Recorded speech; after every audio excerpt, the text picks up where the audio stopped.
Hello, this is Sarah Braasch. Welcome back to my channel. So I just wanted to make a really quick impromptu video to update everyone on the Connecticut Freedom of Information Act Commission hearing, which took place on November 4th, 2019 in downtown Hartford, Connecticut. And that hearing took place because, of course, I am trying to obtain the Yale police body camera footage from the Living or Napping While Black hate crime hoax at Yale University, which I feel exposes the Yale police and the Yale administration's gross malfeasance, basically exposes them as liars. And so I just wanted to let everyone know that hearing did actually take place. I did have legal representation. I'm for the purposes of that hearing, I am represented by the Randazza Legal Group, specifically by Jay Woolman, and he did an excellent job, and I'm very pleased with my legal representation. And so the money that you donated to my legal fund went to good use, and it is still going to good use.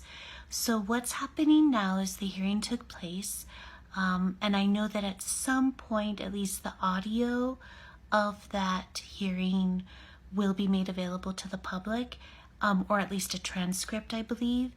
And there were a number of press there.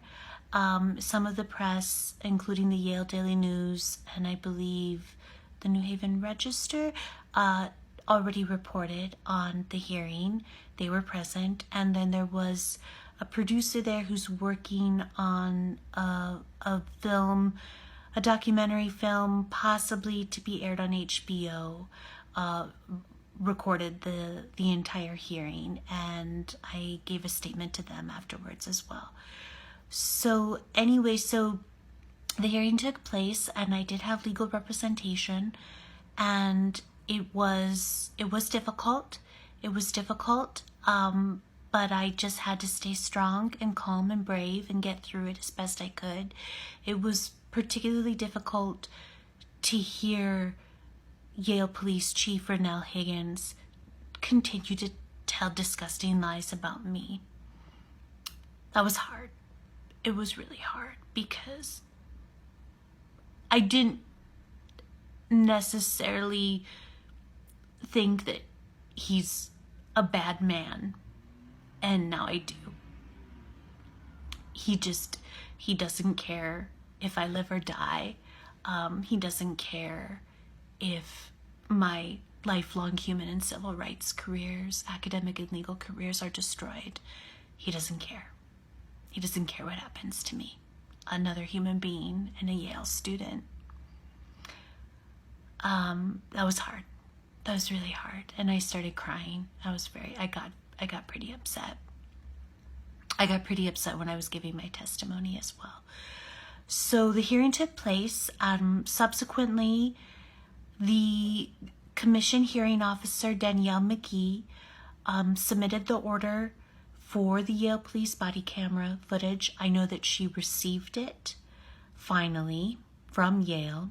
They waited a long time. I believe that they waited until after the point at which I was required to submit appeals to the Federal Office for Civil Rights. I was holding off, hoping that the Yale police body camera footage would become available to me so that I could release it to the public, including the Federal Office for Civil Rights. But that obviously didn't happen. So I did go ahead and submit those two appeals, and I asked them to please hold off and to please wait until the Yale police body camera footage is released by the Freedom of Information Act Commission in Connecticut.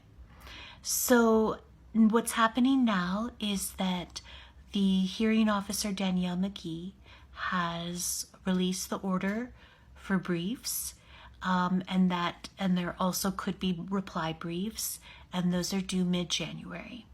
So it will not be until next year when a decision is made.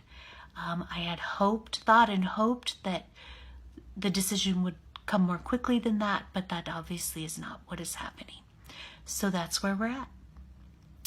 In terms of what I think the outcome will be, it seems that it could go either way, and we just have to wait and see. It's too close to call. It's hard to call at this point.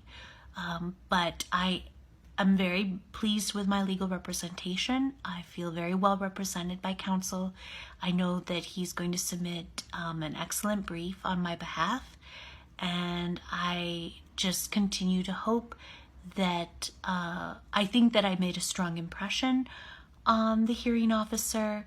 I felt very much, I just felt like she was open to she was actually listening to me. She was hearing what I was saying, what I was telling her when I was testifying. So that's where we're at, and I just wanted to let everybody know and give everybody an update and let everybody know that your donations were put to good use, and they're still being put to good use. Thank you from the bottom of my heart. You're literally saving my life and my career, but this isn't just about me. This is about everyone who's been falsely accused and denied due process on college campuses and everywhere. This is about restoring civil liberties on college campuses, including at Yale and everywhere. And if anyone wants to continue to support me as I continue to seek justice and fight for light and truth and civil liberties, then I will include my PayPal me and GoFundMe links below. Thank you so much. Thank you from the bottom of my heart. And I will talk to you all soon. Okay, bye.